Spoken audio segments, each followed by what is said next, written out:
When we last spoke to Robin Moore this winter, the OPP officer took us to the spot where he said he planned to kill himself. I didn't see any options out.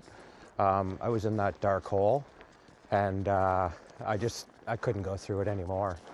Moore says he'd endured years of isolation and intimidation from fellow officers after turning in his boss for interfering in a criminal investigation.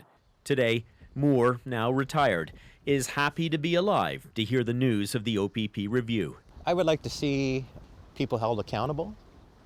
I would like to see many people come forward and bring their stories forward and be able to tell them and receive help.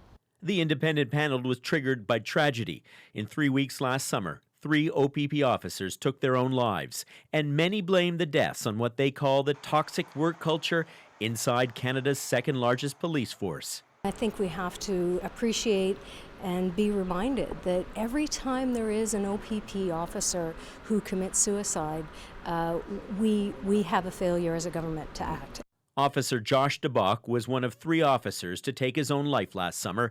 His wife Lon says the OPP doesn't protect the mental health of their own.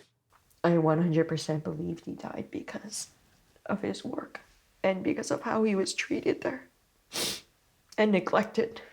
The last external review of the OPP was done by Ontario's Ombudsman in 2012. He says the force ignored it. Since then, the Fifth Estate has learned 13 OPP officers have died by suicide.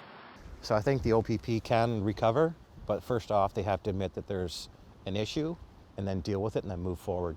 The newly appointed commissioner of the OPP, Thomas Carrique, says he welcomes the review and promises the full support of the force to help protect its members. Mark Kelly, CBC News, Toronto.